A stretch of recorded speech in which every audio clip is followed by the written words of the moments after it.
Dicen que somos lo que comemos. Entonces, ¿qué somos los argentinos? ¿Un choripán con chimichurri y culpa? ¿O una picada dominguera con cerveza y discusión política? También una dieta equilibrada entre el asado del sábado y los fideos del domingo al mediodía. Pero tranquilos, acá no juzgamos a nadie. Acá revolvemos la sartén de nuestra identidad. Con humor, con memoria y con mucho apetito. Bienvenidos a todos a Los Huevos al Plato. ¿Qué tal? Muy buenos días para todos. Feliz miércoles, ¿no? Estamos a mitad de mes, hoy es 15 de octubre y acá estamos en Los Huevos al Plato, que hoy están un poco pasados. Están como esos huevos grises, ¿no? Que tanto decimos que no hay que hacer. Son las 17:15, iba a decir 15:15, en toda la ciudad de Buenos Aires. Mi nombre es Verónica Massa y junto a mi compañero Marcelo Almirón vamos a estar acompañándolos hasta las 19 horas. Muy buenas tardes, ¿cómo le va, Marce? Muy buenas tardes, estimada Verónica, es cierto. Acompañar, de eso se trata la radio, pero también los platos. Uno dice, hago algo pero lo acompaño con otra cosa. ¿Cómo acompaño el plato principal? ¿Cuándo es un plato principal? También, con respecto a los que se van sucediendo. Pero la cuestión es acompañar.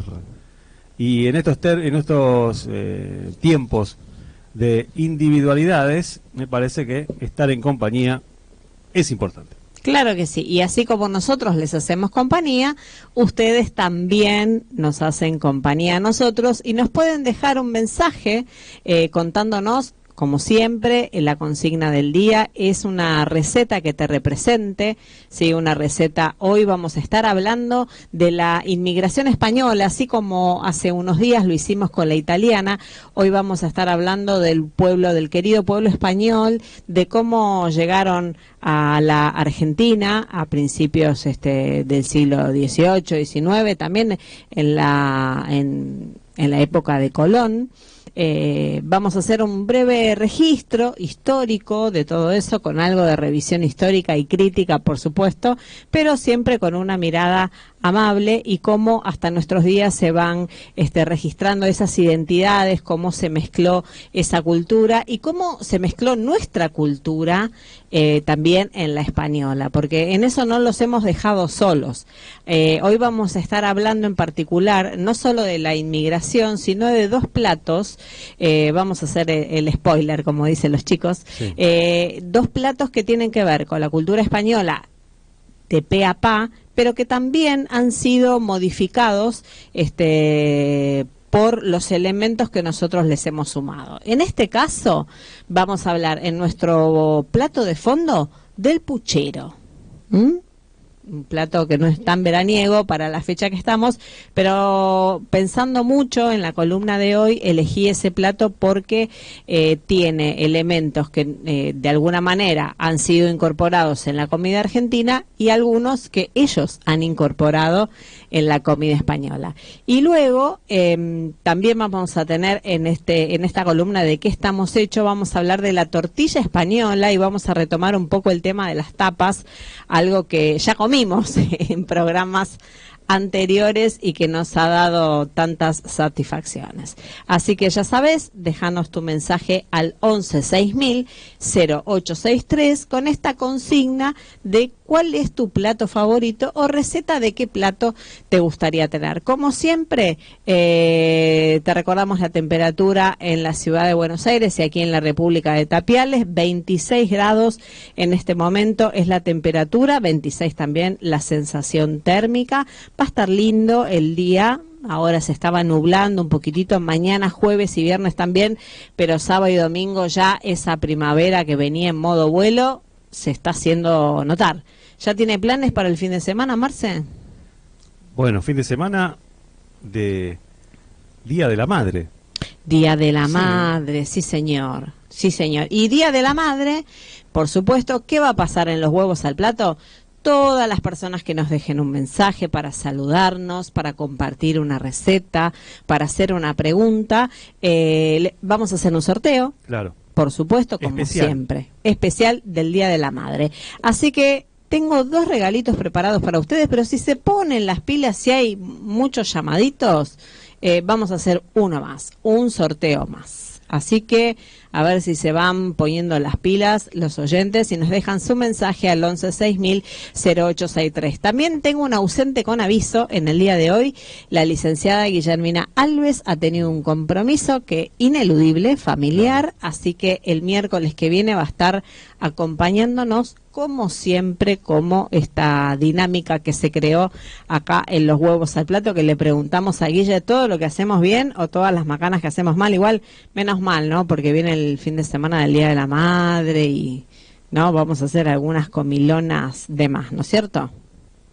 Vamos con el plato de fondo. ¿Cómo no?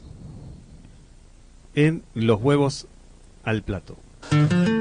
Hoy servimos los huevos al plato con sabor a historia, costumbre y actualidad. Vamos a conocer de dónde viene lo que comemos y por qué nos lo comemos así. Muy bien, bueno, le quiero contar que el territorio argentino, como todos sabemos, o si hay algún distraído que recién se engancha en la historia de la historia argentina, perteneció a España durante 3 siglos hasta la Revolución de Mayo en 1810, que se inició el proceso de independencia. Y bueno, debido a esta situación, todos los colonos europeos que se asentaban en el territorio argentino procedían en su mayoría de España, ¿no? O estaban al servicio de España, porque algunos de nuestros próceres inclusive eran españoles y vinieron a servir a la corona y bueno, finalmente los conquistamos, les conquistamos el corazón y se quedaron. Desde que Argentina declaró su independencia de España y hasta el día de hoy, criollos de toda Hispanoamérica emigraron a Argentina en busca, por supuesto, de oportunidades económicas, de oportunidades mejores de vida, ¿no? Como siempre contamos acá en los huevos al plato, la gente emigra de su lugar de origen porque por ahí no es lo que no está bien y necesita un lugar donde poder desarrollarse junto a su familia. Así que debido a que la gran mayoría de los argentinos son en algún grado descendientes de españoles, Argentina y España comparten muchos elementos y aspectos de su cultura, no solo la lengua, la religión, fundamentalmente. Y los argentinos y otros emigrantes mediterráneos, como los italianos en segunda medida, contribuyeron, ¿no es cierto?, a esta cultura tan particular que tenemos los argentinos. La gran inmigración española vino a mitad del siglo XIX y la primera mitad del XX, y la mayoría eran, como ya contamos alguna vez, familiares de Marcelo Almirón, andaluces, gallegos de Pontevedra, de La Coruña, asturianos, leoneses, catalanes y también vascos y en menor medida canarios, que después vamos a hablar un poquito de ellos también. Hay un registro de españoles residentes en la Argentina que se llama PERE, que dice que la mayor comunidad de ciudadanos españoles nacidos en España están en Argentina, o sea, los que están fuera de España, la mayor comunidad está en Argentina y luego le sigue Francia. Yo no pensé que había tantos españoles en Francia. En todo el mundo, el número total de ciudadanos españoles, sin mencionar su lugar de nacimiento, porque tenemos que entender que algunos son ciudadanos por adopción, que han hecho esto por línea sucesoria su ciudadanía, son alrededor de 2 millones. Si bien estos registros son los últimos que encontré, son de hace más o menos 6 años.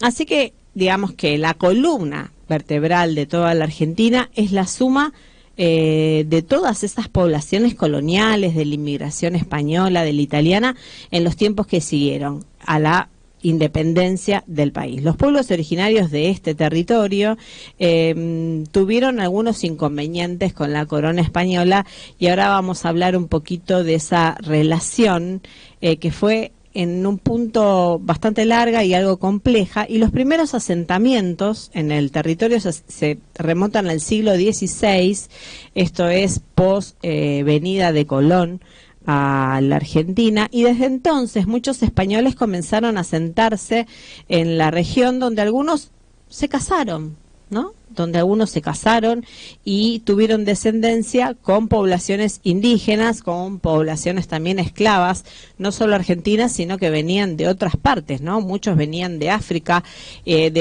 habían recalado en Brasil y de Brasil llegaban a la Argentina.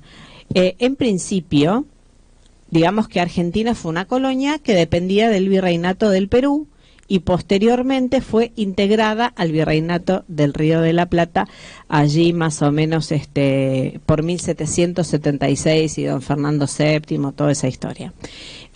Hay un informe que leí de una universidad americana que dice que ingresaron en la Argentina 2 millones de inmigrantes españoles en un periodo más o menos de 100 años, de 90 años, entre 1850 y 1940. Llegaban al puerto de Buenos Aires, mayoritariamente, españoles que entraron en el fin de la Segunda Guerra Mundial y el principio de la década de del siglo XX, ¿no?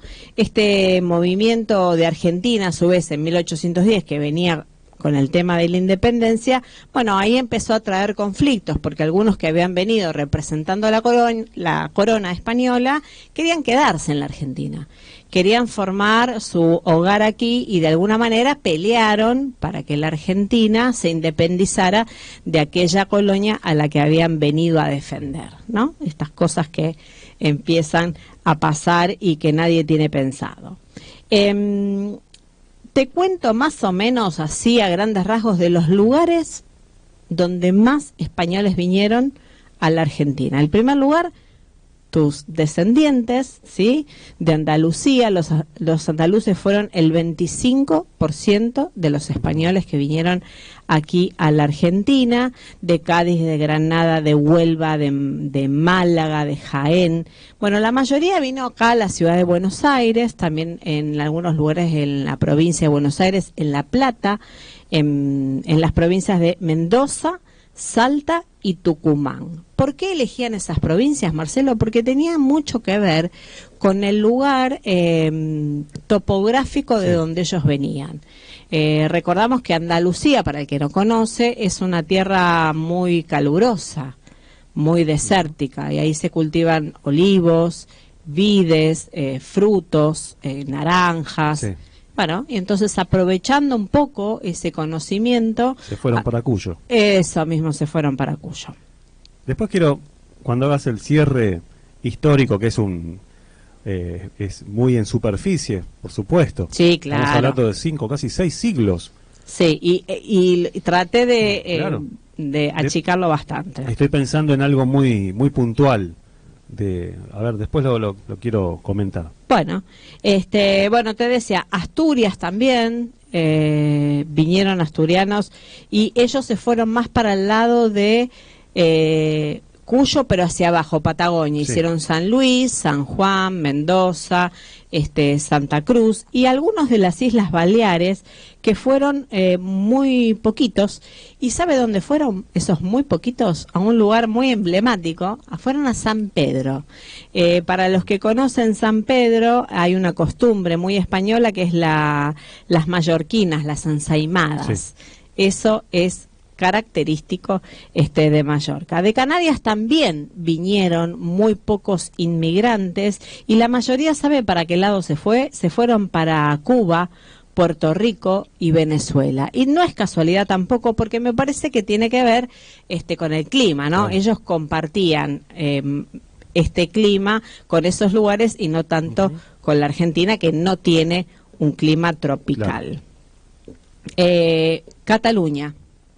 De la región de Cataluña, catalanes se radicaron en general en la ciudad de Buenos Aires, en Tucumán, en Rosario, y ahí empezaron a formar, los catalanes fueron los que formaron estas colectividades o asociaciones de fomentos, el Casal de Cataluña en la ciudad de Buenos Aires, que es uno de los más conocidos, pero también no fueron de los inmigrantes que vinieron así, como digamos, con una mano atrás y otra adelante. También vinieron algunas personalidades muy importantes de la cultura, de la medicina. Aquí vino Francisco Argerich, ¿sí? Que fue uno de los primeros médicos, fue el que comenzó un poco con ese linaje médico, y también un músico muy conocido, muy conocido de la Argentina, que fue el señor Blas Parera.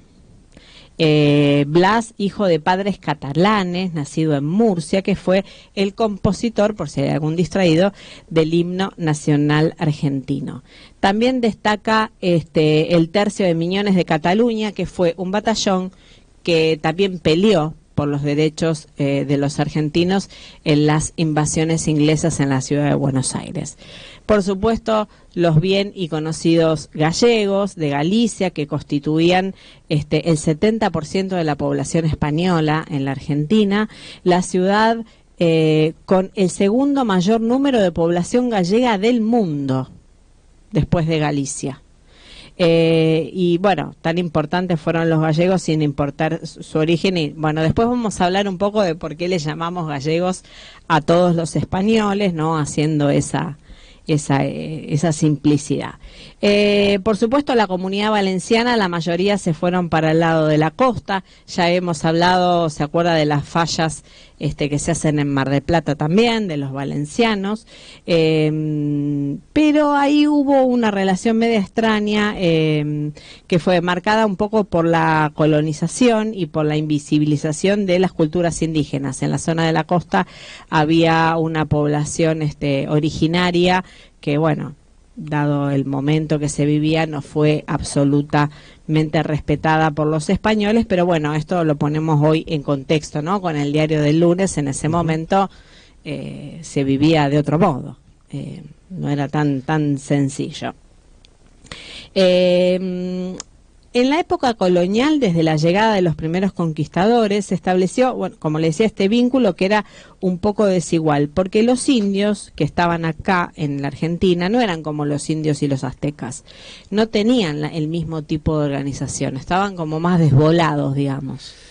Sí, y ahí es cuando quiero ingresar en esta especie de paradoja, porque lo estamos pensando también a medida que vamos escuchando la historia, de los pueblos originarios de nuestro país no tenían tal vez ese misticismo como tenían los aztecas, de creer en la llegada de los dioses. Claro. Que iban a llegar en barcos. Por eso en las zonas de lo que hoy es México y lo que es Centroamérica, inmediatamente se pusieron de rodillas hacia esos seres que venían en embarcaciones, porque tenían esa creencia ancestral. Sí, en este lado del mundo, los originarios de nuestro país, de lo que después fue Argentina, no creían en eso, todo lo contrario. A tal punto, y ahí a lo que voy, es cómo se pasó en realidad, Buenos Aires, por ejemplo, tuvo dos fundaciones. Una primera, que fue fallida, una fundación como tal, y una segunda que ahí empieza lo que es hoy por hoy Buenos Aires y todo el contexto que después se da a nivel Estado Nacional, pero tuvieron que pasar siglos.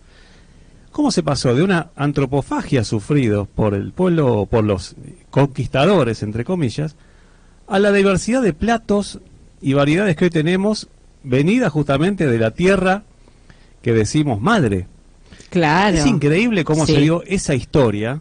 Por eso no hay una idea lineal, es todo... se entremezcla permanentemente, porque la cultura es eso, no son semiosis ilimitadas, se van cruzando cosas, y ya le digo, como hubo españoles que habían venido a conquistar y demás, también hubo españoles que se quedaron en esta tierra para defenderla como propia. Un primer arribo de los conquistadores tuvieron que huyeron despavoridos porque no tenían para comer,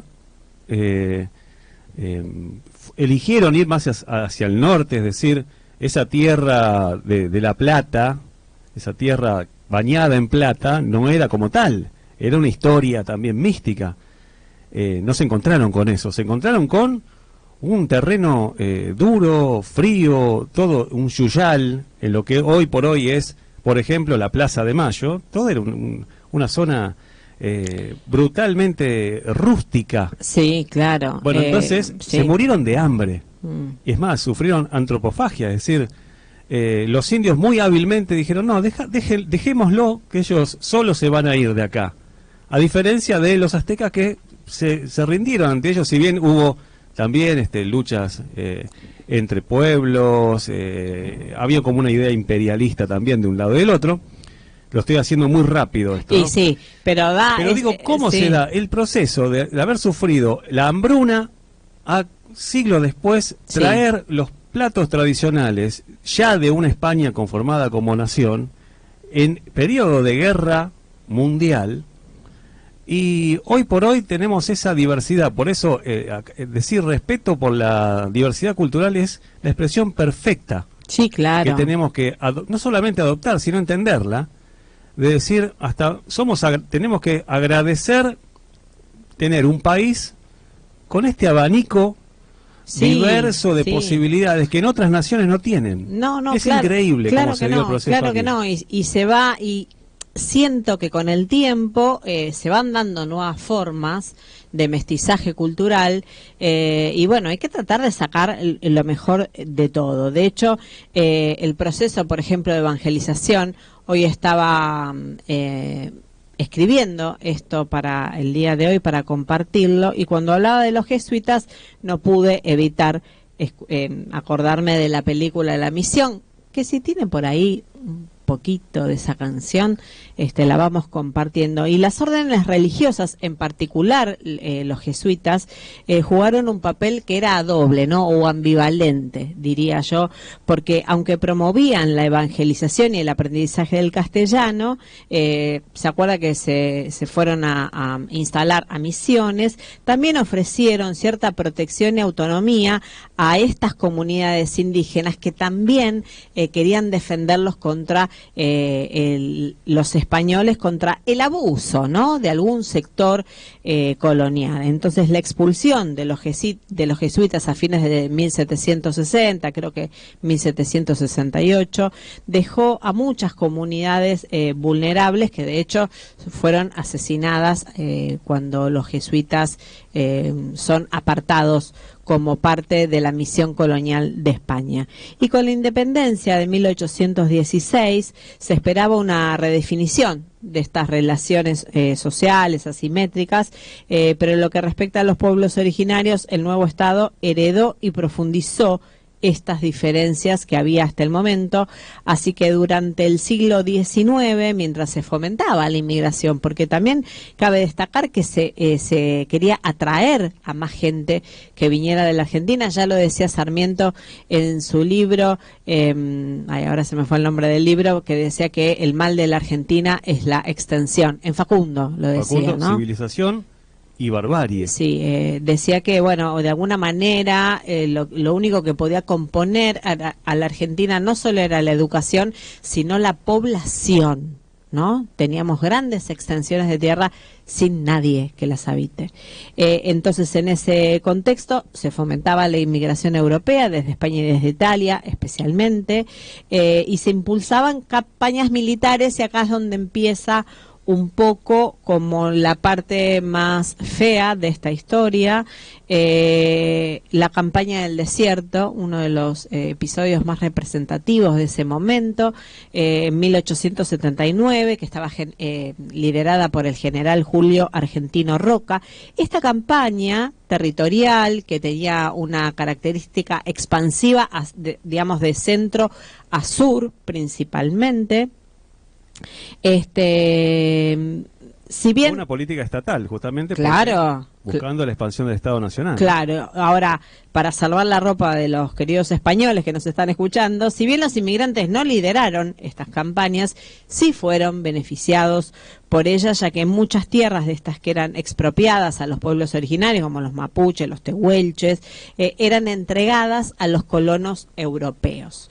La contradicción era esa, ¿no? Mientras se proclamaba un país abierto a la inmigración, al trabajo, se desconocía este derecho ancestral de las comunidades originarias en sus propios territorios, y se promovía esa nación, ese eslogan, ¿no?, de nación blanca y europea, donde los inmigrantes eran bienvenidos como portadores de esta civilización, de la religión, del comercio, y los indígenas eran catalogados de plano como salvajes y obstáculos del progreso. Así que esa es un poco la historia de la inmigración, pero bueno, la herencia cultural, que es un poco de lo que quería resaltar durante el siglo XX, ¿no? Ya pasamos al siglo XX, las oleadas migratorias de España continuaron en el contexto de la Guerra Civil Española, que fue una guerra muy difícil para los españoles entre 1936 y 1939.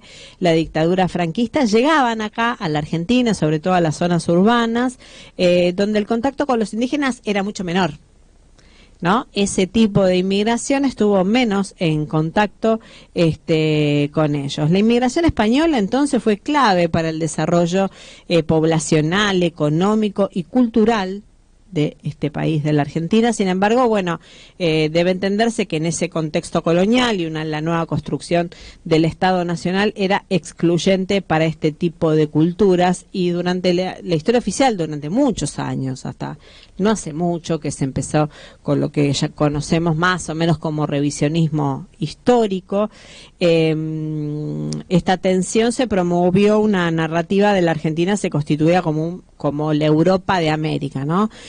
Para empezar a dejar eso y empezar a tener una identidad que nos tiene a todos adentro, a españoles, a italianos, a pueblos originarios, a los nuevos nacidos, ¿no? De los mestizos, ¿no? De los originarios con los españoles. Eso es lo que es la Argentina en general. Y tras la independencia, como contábamos antes, en 1816, y a partir de la Constitución declarada en 1853, se sientan, ¿no?, las bases para que activamente venga la inmigración desde Europa, donde, bueno, dice la Constitución más o menos que el gobierno nacional desde el Estado se va a fomentar la inmigración europea, y no se puede restringir ni limitar con ningún impuesto la entrada al territorio, ¿no? Entonces era una carta abierta para que todos pudieran venir a Buenos Aires a vivir, ¿no es cierto?, a formar algo de la familia. Y bueno, en ese contexto venían distintos inmigrantes con distintas profesiones que se fueron acomodando por donde podían. Y uno de los momentos de las llegadas de miles de exiliados fue con la Guerra Civil, y ahí vino otro tipo de inmigración. Era una inmigración culta, una inmigración que huía del franquismo y de la guerra, pero que tenía científicos, que tenía grandes valores de la cultura, tenía políticos, tenía filósofos, tenía cantantes. Sí. Ese tipo de inmigración se fue mezclando en Buenos Aires, y ahí te hacían pensar. Claro, y ahí cambiaron un poco las condiciones de vida, y ahí empezaron los inquilinatos, los conventillos, un poco como conversamos acerca de Italia, ¿no? Tenían un ritmo parecido, y con el tiempo, bueno, empezaron a hacer sus viviendas propias, aprovechando este beneficio que le daba a la Argentina, y ahí volvieron las asociaciones y las sociedades de fomentos y de cultura, donde se juntaban los españoles para compartir de alguna manera todo su acervo cultural con los argentinos. Déjame contarte que, tratando de pensar, hoy pensé en historietas y pensaba en Quino. Sí. Y si bien Quino es alguien muy querido para todos los argentinos y también para los españoles, había como una hispanofobia, ¿no? Había como, porque Manolito era un gallego y era la época en que a todos esa discriminación blanda se los llamaba gallegos. Creo que, bueno, era hecho con un poco de humor, pero si lo miramos también hay que hacer una autocrítica ahí. Sí, uno piensa también en el conventillo de la Paloma, donde se entrecruzan estereotipos del gallego, del tano. Exacto, el gallego bruto, la sirvientita gallega, ¿no? O el turco, o la turca. Eso mismo, eso tiene que ver, me parece que con el tacaño, eso tiene que ver con, ¿no?, el estereotipo, lo que decías vos, el estereotipo social, ¿no? Como ese Manolito Goreiro, que era el hijo del dueño del almacén. Sí, que pensaba en las monedas, en el símbolo pesos. Eso mismo. Pero bueno, corresponde ese pequeño punto para saber eso. Y bueno, el impacto, por último, así vamos cerrando, pues es larguísimo, el impacto en la religión. La Argentina se vuelve un país católico por los españoles, por la influencia que tuvieron, ya que los recién llegados impartían su religión local, ¿no es cierto? Todas estas fiestas que tenían los españoles en sus pueblos, de las iglesias, las peregrinaciones, eso empieza a tener que ver con lo que nosotros empezamos a vivir, ¿no es cierto? Y también, pero fundamentalmente en las regiones de España, porque no es que no estaba la bandera española, no estaba ese rojo y amarillo, sino que estaban las regiones de España, y ahí sí estaban marcadas entre las diferencias del baile, las diferencias de las comidas, hasta del hablar, hasta del habla. Nosotros fuimos incorporando palabras a nuestro lenguaje, al argentino, porque nosotros hablamos en argentino, si bien hay un castellano de origen, claro, pero fuimos incorporando palabras desde pueblos originarios hasta las regiones de otros países que han llegado a estas tierras, superando el cocoliche o ese galleguismo. Eso mismo, exacto, como hablábamos del cocoliche, es verdad, la semana pasada. Y entonces, esa idea del español, que lo aunamos en decirle gallego, en realidad, tal vez era un vasco, tal vez era un catalán. Exacto, un asturiano. O un andaluz, nada que ver. Nada que ver. Su pensamiento, hasta su caminar.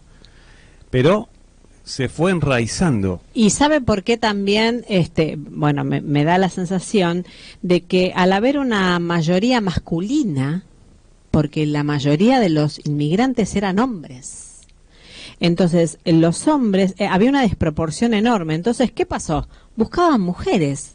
Y entonces ahí es donde comienza la mezcla entre mujeres criollas, mestizas, indígenas, afrodescendientes, y ahí es donde empieza verdaderamente esa cultura que nos empieza a identificar de manera separada de los españoles para convertirse en otra cosa. Claro, y también mujeres europeas, italianas o que venían claro, mujeres de origen europeo que quedaban viudas porque también los hombres morían o en la guerra o en el barco, y venían después las mujeres y dejaban hijos, y esos hijos también se mezclaban a su vez con otras culturas, porque ya vamos a hablar de la francesa. Y otra corriente muy fuerte fue lo que acá se dice los rusos, es decir, claro, polacos.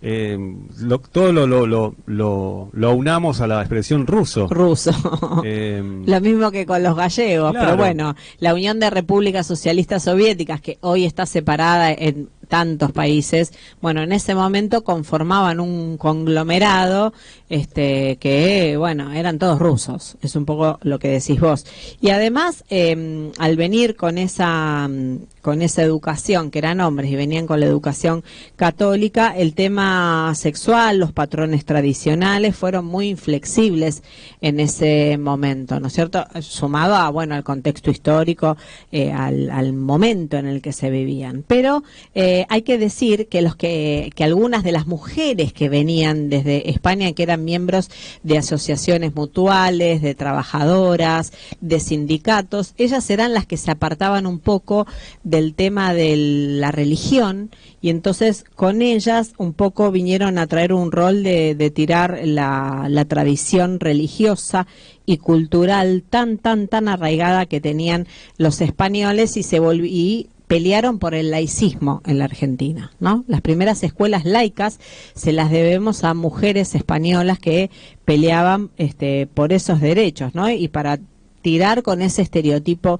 social que era tan particular, ¿no? Que las tenían como trabajadoras toscas, autoritarias, rústicas, ¿no? Pero mujeres con acento en su honestidad, en su valor por el esfuerzo, por el trabajo, por el compromiso familiar. Un poco eso fue lo que queríamos contar, y esta realidad, este papel histórico actual de la Argentina, todavía es uno de los destinos predilectos de los españoles fuera de España en el mundo. Sí, sin dudas, sin dudas. Si uno ve caminando por el centro de la ciudad, algunos barrios, también ciudades de nuestro país, la arquitectura, los aires de España, tanto árabes o castellanos o castizos. Bueno, eso se ve en la arquitectura, se ve en el aire propio de algunas avenidas, tanto de Buenos Aires como Córdoba, como, bueno, de hecho Córdoba es el nombre viene de una región arábiga, Santa Fe, Rosario, pienso en San Juan, las ideas de los cabildos, de la conformación de las plazas y de los poderes centrales gubernamentales alrededor de esa plaza. Por eso hablan de esta Europa en América, Claro. porque la civilización española la ha hecho a imagen y semejanza de las ciudades más hermosas que tiene España también. Creo que el concepto de ciudad se ve más a la española que a la italiana, por ejemplo, en su arquitectura, en sí. su conformación, distribución arquitectónica, estoy hablando, ¿no? Yo creo Trazado de que las calles, por ejemplo. pero esto es una opinión muy personal, en la comida nos representa más la italiana, pero en un montón de Sí. otras cosas la civilización española está atravesada. Pienso que hasta los años 50, tal vez un poco antes, ahí todavía se estaba moldeando eso que hoy llamamos el ser argentino. Ya a partir de esa década ya hay hijos, ya son argentinos, hijos Sí, claro. de los europeos venidos en los barcos, ya con un origen propio, nativo, originario de las provincias de nuestro país. Es decir, se iba formando esa idea de rostro argentino, que en realidad no hay un rostro, el rostro sin rostro, porque todavía sigue evolucionando. Esta semana, justamente en esta radio, en la 1480, tratamos de asentar la idea de una cultura que evoluciona, que sigue evolucionando, que no se detiene, y que el beneficio que trae la diversidad cultural, el beneficio. Pero para que podamos hablar de todo esto, tuvo que pasar un proceso realmente hasta, digamos, increíble, porque son 5 o 6 siglos de un proceso, de una especie de entre la amalgama, situaciones entre violentas y propias de la cultura y de propia de la cultura, es decir, de lo que la cultura provee, el arte, las comidas, la ropa, la vestimenta, la música. En esa ida y vuelta, en ese proceso tan particular, se conforma esta idea del ser argentino, donde tenemos representantes en el mundo con apellidos que pueden ser de España, de Italia, árabes, Sí. y en un proceso que, como sigue evolucionando, en un corto plazo vamos a tener tal vez apellidos asiáticos, y no es de extrañar, pero son argentinos, somos argentinos. Bueno, yo digo que es para aprovechar este proceso tan particular en nuestro país, que no se dio en otros países mismo de Latinoamérica. No. Hay países hermanos que tienen una raíz o muy originaria o directamente española, donde lo italiano prácticamente no ha pisado. No, acá la verdad que tenemos un interesante crisol de razas. Pero como este programa, Marcelo, es de comida, te quiero contar que este plato de fondo de el puchero o el cocido, así como venían en los barcos... Hablemos del puchero, ¿no? Claro, el cocido madrileño se fue transformando en puchero, ¿no? Ellos lo llaman cocido, nosotros pucheros. Cambiaron ingredientes, pero no ritual. ¿Y por qué te decía al principio que hemos intercambiado elementos? El puchero es más que un plato, es una ceremonia. Porque el puchero se come despacio, en partes, en general era un plato de familia, y se llaman que se come en vuelcos. En España se llaman vuelcos. El primer vuelco se sirve el caldo bien caliente, que es la sopa. Es lo primero que se come. El segundo vuelco, las verduras cocidas con ese mismo caldo, las papas, el zapallo, la zanahoria, el repollo, los garbanzos. Y por último, esto es para hacer caso a la comunidad coreana, por último, el tercer vuelco es la carne, que puede ser vacuna, pollo, cerdo, hasta huesitos o osobuco, ¿no?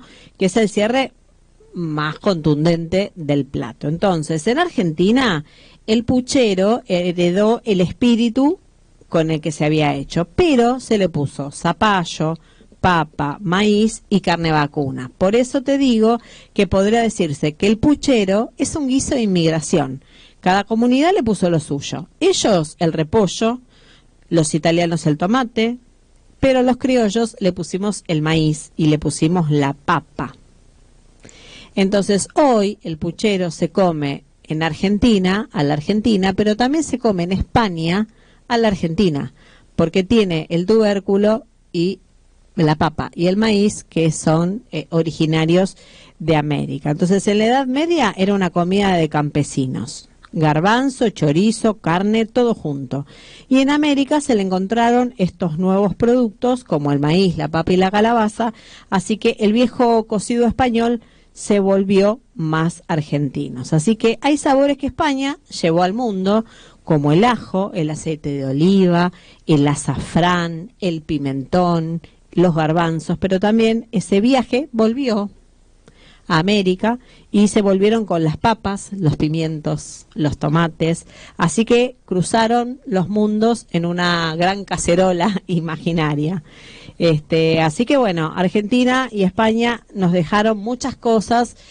Los gallegos queridos nos dejaron el idioma, la sobremesa, pero por sobre todas las cosas, este viaje entre culturas nos enseña que la olla no se comparte solamente cuando uno tiene hambre, sino también cuando uno tiene amor. Y que el puchero, como la historia, se hace con lo que se tiene y con lo que se quiere.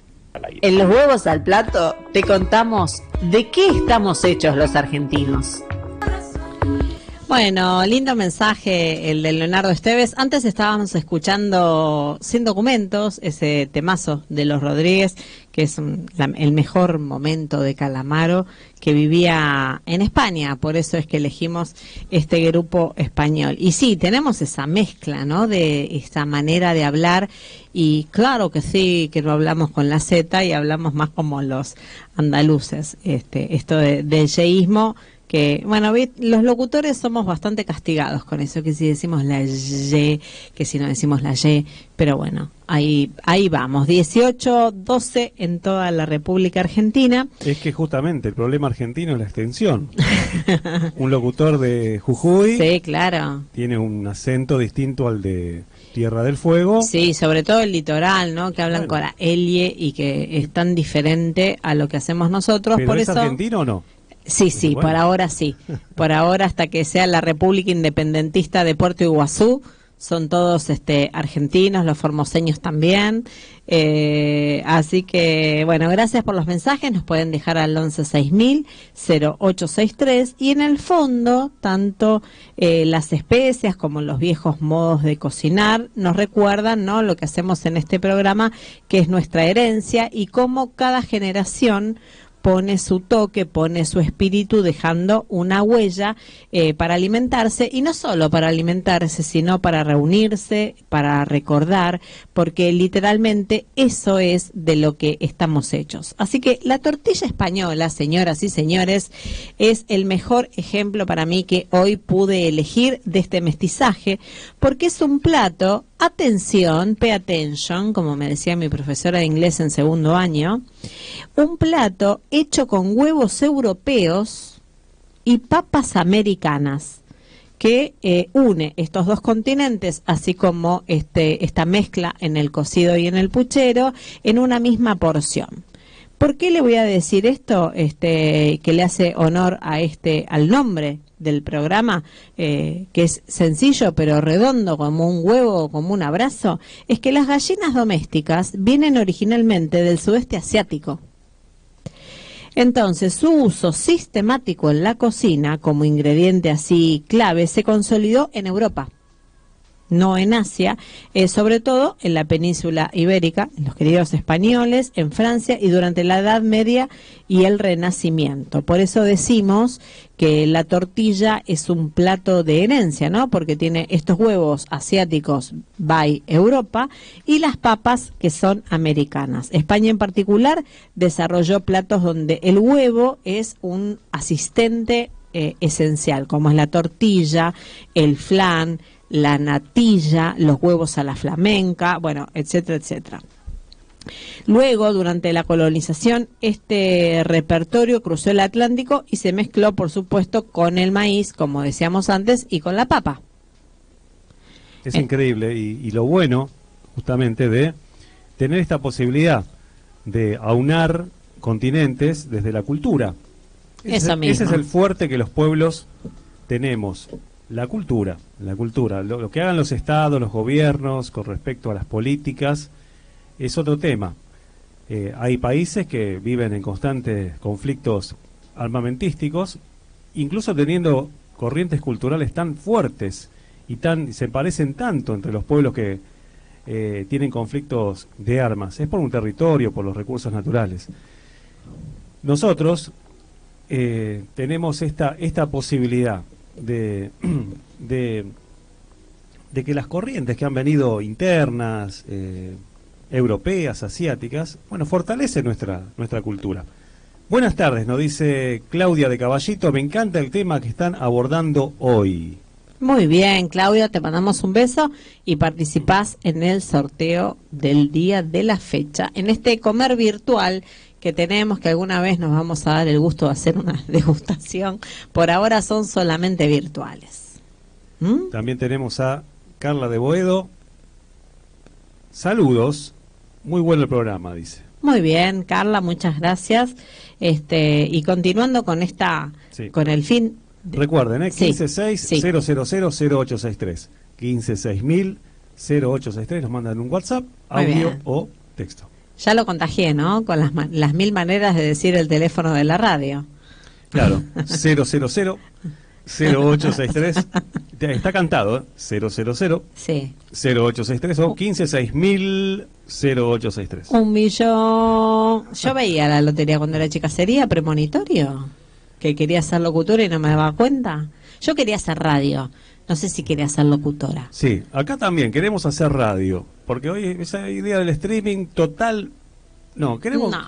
Puede haber imagen, sí, pero que tenga mucho de radio. Es un corchazo el streaming total, pero no me voy a quejar de otro costal en este momento. Así que, bueno, por eso decíamos, retomando, que los huevos son europeos. Lo correcto sería decir que la tradición de cocinar huevos como propio en un plato y no como acompañamiento viene de la mano de los queridos europeos y en particular de los españoles. Así que le voy a dar, Marcelo, tres tips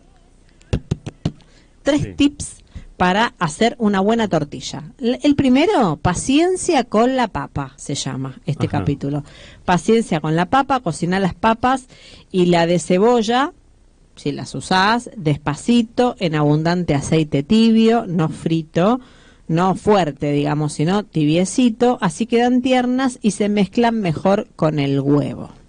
Muy bien. Yo quiero decir que la mejor tortilla de papa la comí en un restaurante, que no voy a decir el nombre, pero que está en Rivadavia y Sánchez de Loria, en una esquina. Es la mejor tortilla del mundo mundial fuera de España. Sí. Es una genialidad. Muy bien. Aplausos, varios. Y la hacen a punto, babé, con chorizo colorado, con cebolla, sin cebolla, como usted quiera comérsela. Ahí la pide y se la hace. Vamos a ver si un día los podemos captar a esos muchachos. Bueno, el segundo tip, el vero tip, es el punto del huevo. Si la querés jugosa, babé, Hay que batir los huevos justo para integrar y no cocinarlos demasiado. Si la preferís firme, hay que tapar. Como siempre decimos, hay que tapar la sartén un par de minutos al final y eso va a hacer que cuaje mejor el huevo. Y el giro sin drama. Este va a ser el nombre de este tercer tip. El giro sin drama, se imagina qué es, ¿no? Cuando hay que dar la vuelta, hay que usar un plato más grande que la sartén, señora, señor. No hay que hacer la pavada de usar un plato que calce justito en la tortilla, sino que más grande. O sea, una tapa. Claro, pues, bueno, pero ojo, le voy a dar una bolufrase, le voy a decir. Si la tapa es cóncava, ojo donde se mete, porque cuando la va a querer sacar de la tapa, bueno, va a ser lo que va a hacer y va a estar 4 horas lavando platos y el piso. Pero sí, esas tapas de, no sé si de ollas antiguas. Sí, las de aluminio, sí, esas, que dijimos que el aluminio, para esto sirve, porque no tiene ácido, porque no lo va a conservar, es unos minutos. Y si no, le doy otro consejito. Use la parte de abajo de la lapicera. La lapicera de las pizzas. ¡Qué bueno! Claro. Tuki tuki, la parte de abajo. Sí, claro. No la parte de adentro, porque después no la va a poder sacar. Sí. Y si no, una tabla de madera. Bien. También. Me gustó esa lapicera. Fácil. Está tan a mano. Está ahí. Claro. Cualquier piscera que tenga adentro del horno, ¿usted guarda piceras o guarda otra cosa en el horno? Está la madre de las bolsas. Sí. Y también hay alguna churrasquera. No, bueno, pero elementos de cocina, estamos hablando de utensilios. No, sí, pizzera. Sí, pero más de eso, no. Yo tenía la hermana de una amiga. Sí, utensilios en sí no. No, el utensilio de cocina, una cacerola, tenía una amiga que guardaba libros. Bueno, eso no.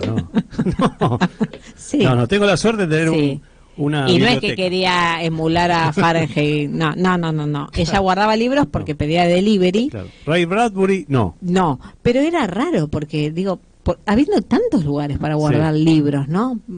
Podría guardar los platos, podría guardar vasos de última. Claro, sí. El gato, no sé, sí. pero libros raros. Yo tengo cosas raras, a lo sumo la madre de las bolsas, una bolsa con todas las bolsas. Con todas las bolsas, sí. Sí, no quería entrar en detalle ahí con cosas raras, pero bueno, si algún día usted se quiere sincerar y contarme cosas raras que usted hace, estamos en confianza, acá somos... En la cocina, bueno, ahora... Somos los oyentes. Está bueno, es bueno, buen ejercicio también. Sí, claro. Pero creo que es muy argentino eso. Muy argentino de guardar cosas en el horno. Sí, bueno, eso la verdad que es una estrategia fácil para el que tiene poco lugar. También, ¿no? Porque tiene que ver con lo frecuente que uno usa los cacharros del horno. Sí, más para departamentos. Sí, claro que sí. Pero bueno, finalizando con el tema tortilla, le voy a decir que le voy a recomendar 3 tapitas, así como hice 3 consejitos, 3 tapitas para que usted se haga el sábado a la noche con su chica tranquilo y lave pocos platos porque esto es para lavar poco. Un pincho clásico que es un pedacito. Usted hace la tortilla y la guarda. Y el sábado corta la tortilla en cuadraditos, le pone una rodajita de pan, un pedacito de la tortilla y se hace ahí un montadito, como se llama, una tapita típica. O, por ejemplo, una rodajita de pan, una feta de la tortilla y una lámina de jamón crudo, o de chorizo colorado, o de longaniza, o de los queridos italianos de una sopressata. Eso le gusta a mi suegra, le mando un beso si me está escuchando. A ella le gustaba la sopressata, no sé si la sigue comiendo. Y el tercer pincho, una mini tortilla, que puede ser una tortillita individual, hecha en algún moldecito o en los moldecitos de muffin, con pimientos rojos asados, ideales para picar, una cebollita, hacer como una mini tortillita o puede hacer una grande y también cortarla en cuadraditos. ¿Qué le pareció?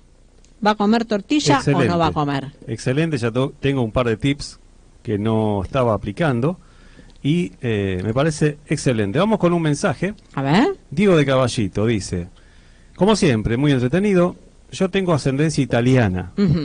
Pero la disputa entre ambos pueblos peninsulares no es mi asunto. Exacto. Está bien que lo aclare. Sí. Después de todo, soy bien porteño. A nuestros queridos gallegos les debemos muchísimas cosas, pero la comida de ellos es excepcional. Sí. Ellos usan muchas cosas de la cocina de Medio Oriente, frutos, legumbres, especias, pero le dieron un toque bárbaro a sus preparaciones. Vivan los guisos y lo voy a decir así, vivan los guisos y la tortilla, las rabas y la paella. Esa, ay, qué rico, cómo me gusta la comida española, es un vicio. El sándwich de la bocata de calamar, ¿probó alguna vez? Sí, es porque además Eso, es como sabrosa y abundosa al Sí, paladar, sí, al paladar, sí. llena. Es muy rica. Llena. La primera vez que vi un sándwich de rabas dije, no, esto no es je ne sais pas posible. No puede ser, dije yo. Y sí, A ver, yo creo que una de las claves es que uno no puede parar de comer. no, Que uno quiere guardar un poquito para el otro día, no, come un poco más. sí. Lo que me cae así un poco que no me encanta son los churros con chocolate. Eso es una bomba Por nuclear. eso digo, uno no para de comer eso, No. sabe que no, pará, hasta acá tengo que llegar. Sí. La pastelería a mí, tanto italiana, no creo que se me enojen, pero tanto la pastelería italiana como la española tienen mucho frito, mucho frito, y a mí no es algo que me encante. Prefiero la comida salada. Así Bueno, que, se pero trata son cosas de mundo. eso mismo. Pero ahora vamos a cambiar un poquito el tema. Y no sé si, creo que tiene que ver con lo último que dije. Sí, claro que sí. Y después de hablar de sabores, de recuerdos, seguimos con algo que también nos alimenta, Marce, que es la música. Así como una buena receta tiene su punto justo, hoy hay voces que emocionan. Una de esas es la de Franco Sabino, un tenor lírico de alma cálida y presencia escénica que lleva su arte a escenarios y eventos, convirtiendo cada interpretación en una experiencia única. Así pasaba Oscar Sabino con este eterno clásico del mundo. Búscalo en Instagram como Franco Sabino Tenor. Él hace show lírico, pop y tango. Contrataciones al 11 31 20 56 38, 11 31 20 56 38, o mándale un correo a francosabinotenor@gmail.com, porque hay voces que no se olvidan y esta sin dudas es una de ellas. Seguimos con más mensajitos, Marce. Claro que sí. En los huevos al plato, 15600. Me puse mimosa, me puse así Sí. como Más cachonda. mensajitos de nuestros seguidores, oyentes. Tenemos, ya te digo, ya saludamos una vez más a Claudia de Caballito. Sí, Buenas, vamos por la tortilla en la picada, dice, es excelente. qué rico. Excelente sí. acompañamiento. Saludos, Locaso de Flores. Los casos de Flores, ¿cómo le va? ¿Cómo anda? Sí, claro, tortilla full. Para ver un partido de River, porque hay que digerirlo con algo rico últimamente, ¿no? Los partidos de River. Y bueno, entonces es justo lo que hace falta. Claro, ¿Y además Chicago de la- cómo anda? ¿Qué tiene que comer para digerir no, los Chicago partidos? hace rato ya está sin hacer nada. Está tomando chofitol con... Tampoco podemos decir que está descansando, no sé de qué. Pero pensemos en el 2026 directamente. No quiero ni mencionar. No quiero ni hablar de estos temas. El Prefiero año que seguir viene- con la tortilla. El año que viene esperemos sea otra cosa. Pero es bueno eso, una tortilla como picada, unos cuadraditos. Sí, claro, ahí. unos cuadraditos. Mire, le digo, tortilla, después unos tomatitos secos con una tostadita, los hidrata Sí. en agua caliente o en té negro. Sí. Los pone en una servilletita de papel para sacarles el líquido. Agarra un frasquito de esos de yogur chiquitos para no desperdiciar aceite, le pone aceite de oliva, pimienta, una hojita de laurel, los tomatitos secos y los deja ahí un ratito, se va a bañar, pone la cerveza en el freezer, sale del baño, ya presto para sentarse a ver el partido y se hace Sí. unos pinchos de tomatito seco. Los voy a aplicar. Sí, Voy a dejar claro. eso casi exclusivamente para el 2026, para mitad del 2026. Es decir, cuando llegue el Mundial. Obvio, tiene razón, ya estamos Ya estamos. ya estamos mundialistas, Sí, es ya estamos increíble. mundialistas. Parece como que fue ayer que estaba en Richieri, zona Tapiales, Colgado, viendo cómo pasaban. viendo pasar, y tengo videos al respecto Muy bien. del plantel pasando por la avenida. y después, bueno, no pudieron hacer la recorrida que estaba planificada. Muy bien. Millones de argentinos salieron. Sí, 5 millones. Bueno, César de Flores. César de Flores. Los A ver. españoles no tienen mucha repostería. Parece que los italianos, los franceses, los suizos y los alemanes los apachucharon. Claro, es posible. Igual. Es posible. La difundieron repostería alemana sí. Claro, igual, difundieron el churro, que es una genialidad. Suelo mirar los programas de TV que muestran sus comidas y me tientan muchísimos los pescados que hacen, con pocos ingredientes en las ciudades del norte. Me debo un viaje a La Coruña. Sí, pero le recomiendo a César de Flores que no lo haga en el invierno nuestro, en el invierno de allá, porque se va a tener que llevar un chubasquero, porque llueve como loco eso. Sí, a lo pavote. Perfecto. Más mensajes. Tenemos más Recuerden, mensajes. 156-000-0863. 156000-0863. Bueno, después tenemos algunos para escuchar. Bueno, mientras tanto, vamos a seguir escuchando un poquito ¿Más de... voces? Sí, más música española. Amor, vida de mi vida. No se lo digo a usted, no se lo tome a mal, no salga corriendo. El que canta es el barítono, el maestro Leonardo Esteves, un amigo de esta casa. Es una romanza para barítono de zarzuela Maravilla, estrenada en Madrid el 12 de abril de 1941, con música de Federico Moreno Torroba y letra de Antonio Quintero y Jesús María de Arosa Mena. Todo eso estábamos escuchando hace un ratito. Y de paso, Marce, le paso algunos avisos parroquiales para espectáculos de esta semana. Hace un ratito escuchábamos a Oscar Sabino, que había interpretado esta canción del mundo, y nos deja dicho que el 24 de octubre va a cantar en la cantina Don Carlos. Así que, si querés ir a escucharlo, y después, bueno, no sé, ahora viene época de fin de año, tenés un show, ya tenés para ir a escucharlo allí. Bueno, vamos con algo de música académica. Vamos a escuchar Tosca de Giacomo Puccini. Si lo querés escuchar y lo querés ir a ver, podés sacar tus entradas. Van a estar el 24 y 28 de octubre a las 20:30 en el Teatro Avenida, ahí en Avenida de Mayo 1222. Las entradas, Marce, van a estar bastante económicas, a partir de 11.500 pesos, y las podés adquirir a través de Ticketek o en la boletería del Teatro Avenida. Vas a escuchar lo que te contaba antes, Tosca de Giacomo Puccini, un entramado dramático de emociones profundas, pasiones salvajes y la crueldad de los bajos instintos combinados con la genialidad del compositor italiano en una de las obras cumbres del verismo. Así que, bueno, si vos querés ver todo eso, Tosca nunca la vi, así que la voy a ir a ver. El elenco, por supuesto, está compuesto por Leonardo Esteves, el Valor Scarpia, Aideda Busti, Floria Tosca, Cristian Karim, Taleb Mario Cavaradossi. Así que el coro y la dirección, el maestro Pablo Manzanelli, la orquesta ensamble Bellisomi. Y bueno, podés ir a ver Tosca, te repito, el 24 y 28 de octubre 20:30. Estoy mirando dos gacetillas a la vez. Sí, perdón. Sí. ¿Dónde?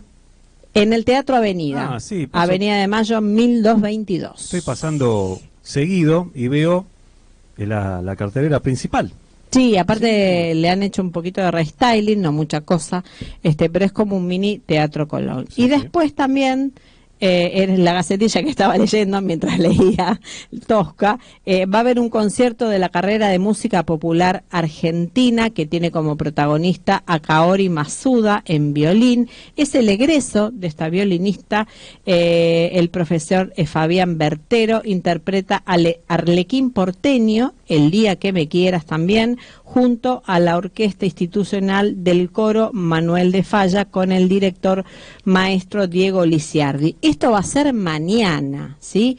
Mañana jueves 16 del 10 a las 19 horas en la Sala Sinfónica de la sede central del Instituto Manuel de Falla, del colegio, en el tercer piso de la calle Gallo 238. Así que ahí ya puede tomar nota, puede apuntar, si quiere ir. Tenemos varias cosas para hacer, ¿no? Este octubre viene muy culto, muy académico, ¿no es cierto? Pero no, así que no se lo men- puede perder. Pero no menos popular, porque es música popular. No, claro, por supuesto, es algo de música académica, algo de música para todos los gustos, como nos gusta hacer acá en Los Huevos al Plato, comer y escuchar música para todos los gustos. Pero, ¿tenemos algún mensajito más, Marce? O ahí estamos al 11600863. Y si no tenemos ningún mensajito más, nos corren los albatros, seguimos en Los Huevos al Plato. ¿Sabías que si sos hijo, nieto, bisnieto o tataranieto de italiano, podés obtener la ciudadanía italiana? Sí.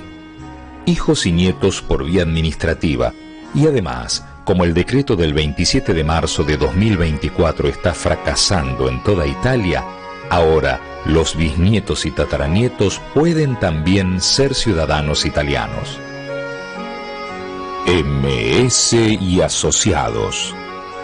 Somos un equipo de abogados, gestores internacionales y traductores de italiano. Llámanos. Nosotros nos encargamos de hacer tu sueño realidad. Contactos al 11 31 20 5638 o al mail ofscontactos@gmail.com.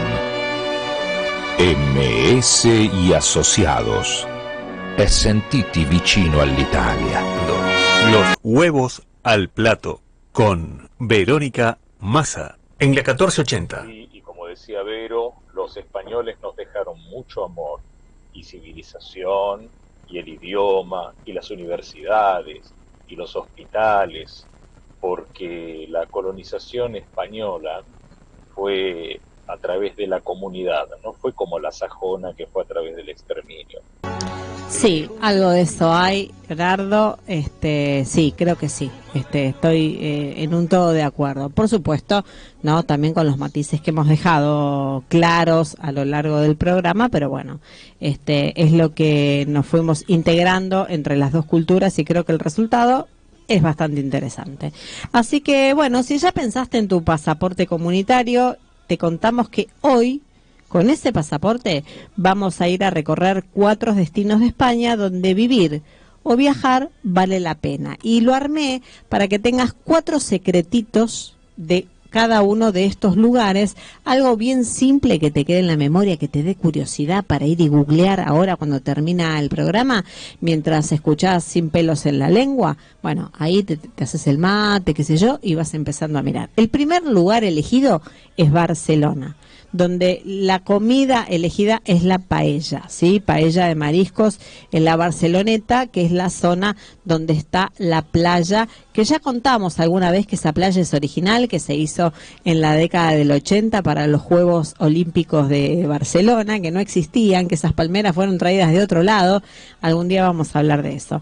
Lugar para visitar, para mí que sí o sí, que no puede faltar, la Sagrada Familia y el Parc Güell, que bueno, ambos lugares fueron diseñados por Antonio Gaudí, el genio moderno catalán, ¿no? Que era un artista de la hostia, y la Sagrada Familia sigue en construcción. Así que si vas y de vez en cuando volvés a ir, tenés la dicha de hacerlo, bueno, siempre vas a ver un paisaje diferente dentro de la iglesia.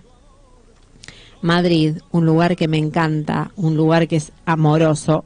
Por supuesto que elegí uno de mis sándwiches favoritos, la bocata o el bocadillo de calamares, que es un sándwich de pan francés que adentro lleva rabas fritas. Es maravilloso, rabas. Y a veces en algunos lugares le ponen una alioli, que es como una mayonesa de ajo, con lo cual después de eso ir a dormir y con la boca cerrada. Lugar histórico para visitar, el Parque de Retiro, que fue creado por los reyes de España en el siglo XVII junto a un jardín real. Hoy está abierto a toda la comunidad y también es un lugar increíble. Para el que no lo conoce, tiene, salvando las distancias, el estilo de Palermo, ¿sí? De los lagos de Palermo. Hay también, ideal como en Buenos Aires, la vida nocturna, la vida urbana, un lugar para caminar, para sentirse súper, cómodo, ¿no? Como en casa, como lo que estábamos hablando. Madrid es sentirse en casa. Vamos de ahí, nos vamos un poquito hacia el sur, hacia la zona de sus antepasados, Andalucía, y vamos a Sevilla a comer una tapa de jamón ibérico y gazpacho. Sí, un jamón ibérico, si lo puede pagar. La diferencia entre un jamón común y un ibérico, ¿sabe cuál es? Es la alimentación del chancho. El jamón ibérico es un chancho que está criado en la naturaleza, corriendo por los prados y comiendo bellotas, ¿no? Entonces tiene como ese sabor almendrado y por eso resulta del precio que resulta. Sí, además no está tan grasoso. No, pero no solo eso. ¿Sabe cuál es la diferencia abismal que hay con el jamón serrano de acá de la Argentina? Es la sal. No es salado, no es esa cosa tan astringente como comemos acá el jamón. Un lugar lindo para ir en Sevilla es el Real Alcázar, que es el palacio fortificado de origen musulmán, que tiene, por supuesto, después como incrustaciones católicas. Eso es muy interesante en España. También como ellos tuvieron el cambio en esa identidad cultural, porque los lugares que tienen que ver con la cultura musulmana, algunos fueron tapiados, arrasados y arriba reescritos con liturgia católica. Es también bastante interesante de ver. Pero bueno, las ciudades tienen un ritmo andaluz que es alucinante y que no hay manera de soslayarlo. Eso sale a la luz, estés por donde estés, en esa zona de Andalucía. Y por último, elegí Valencia, que es también un lugar donde se comen unos arroces con calamares increíbles, sobre todo en la playa. Y el lugar, para mí, el mejor lugar de Valencia es la ciudad de las artes y las ciencias, que si alguien lo googlea tiene ese aspecto futurista, tiene como unas enormes piletas, ¿no?, que son decorativas, pero son geniales. Tiene adentro unas salas que tienen ciencia, que tienen planetarios, es genial.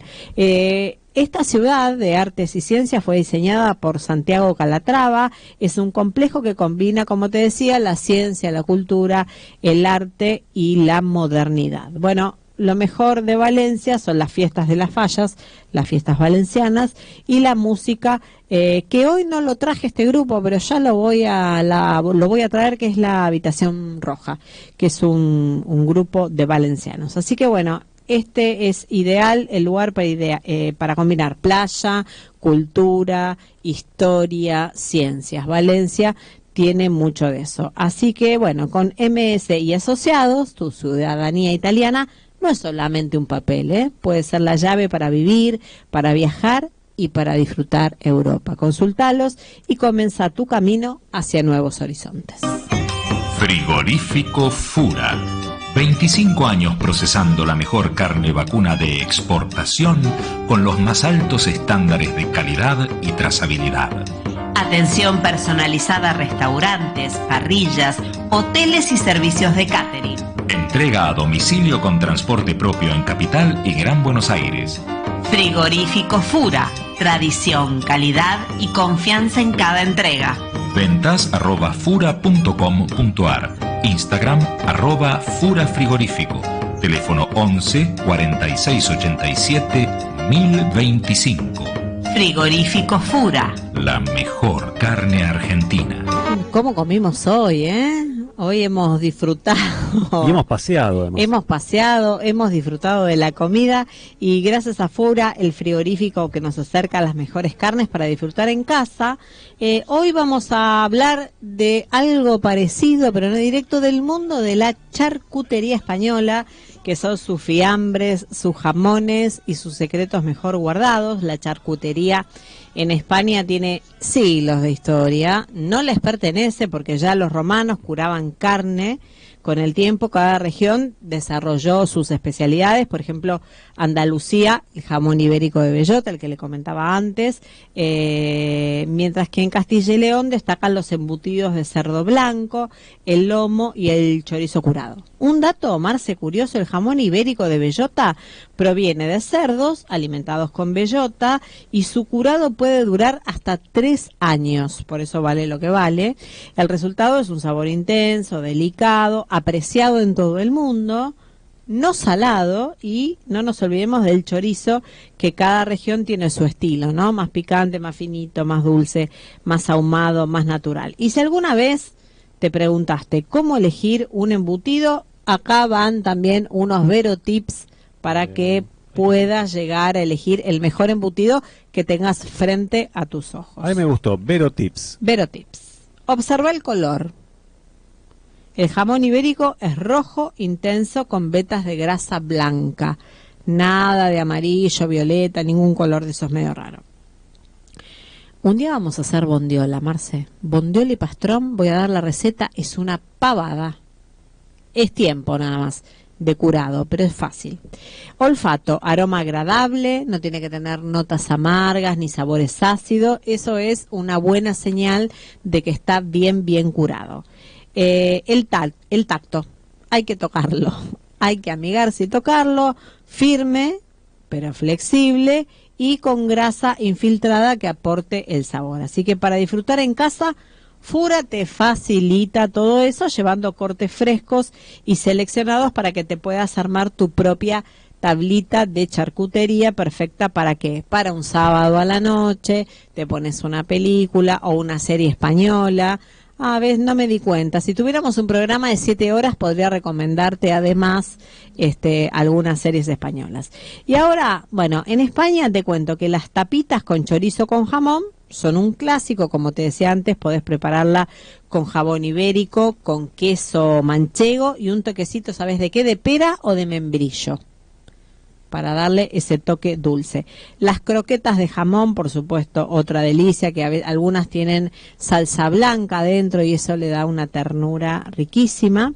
Imagínate que hay ferias, hay un mercadito, el San Miguel, allí en el centro de Madrid, que se prueban jamones que tienen más de 3 o 4 años de curado, así que imagínate lo rico que es eso.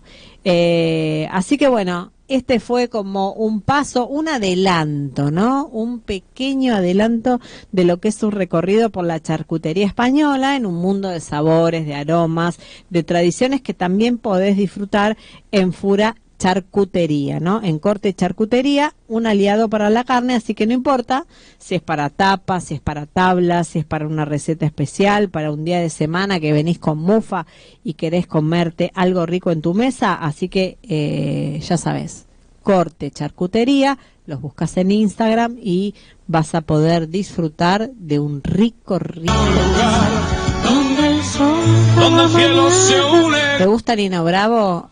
Un grande, Lino. Un grande. Y además, poco acento. No sé si se dio cuenta que no tiene ese acento tan característico de España. No, notó eso, que no tiene ese ceseo tan particular. Podría ser bueno, ahí sale el argentino, ¿no? Podría ser un cantante argentino tranquilamente. Ojo, Aparte nació en una zona de la que hablamos hoy, en Valencia, en una comunidad muy cerquita de Valencia, y no tienen ese acento tan cerrado que estábamos hablando con Leo hace un ratito. Es más parecido al nuestro, así que será por eso. Ahí está una respuesta. ¿Saben la diferencia entre la paella y un guiso? Es que la paella no se revuelve.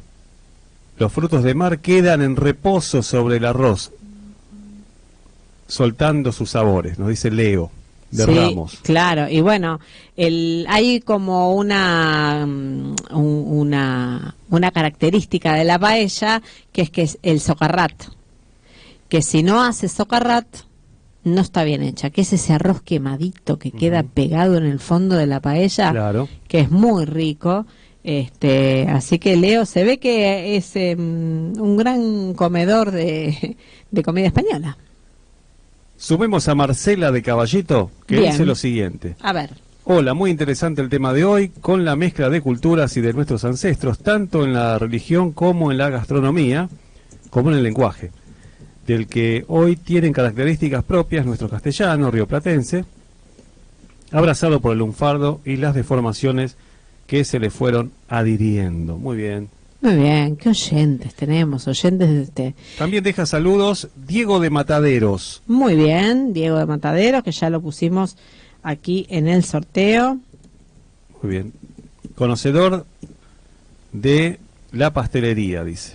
Cuando haya tema de pastelería, y seguramente ahí dará su opinión. Muy bien, bueno, igual lo alentamos a Diego a que además de los saludos, la próxima dé la opinión de lo que quiere, porque acá no tenemos ninguna corrección política, todas las opiniones son bienvenidas. ¿Cómo se llama el arroz que queda pegado? Socarrat. Socarrat. Socarrat, me vas a acordar a este sonido, socarrat. Muy bien. Vamos con la rueda, a girar la rueda, rueda. Momentito, Ricardo, que lo están peinando. Para que quede asentado y después no me reten. Esto es posta. Esto es posta, señores, están todos.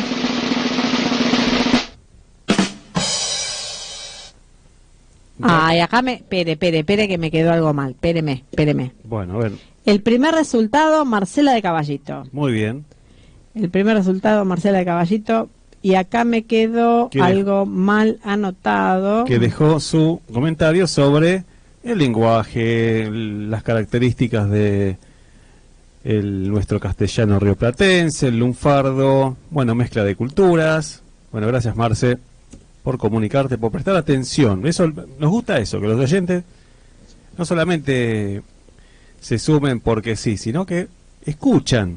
La diferencia entre oír, ¿no? Escuchar la radio. A ver, Socarrat. Espéreme un segundito que vaya a saber por qué no me están dando esto. Mientras, Marce, podemos contar.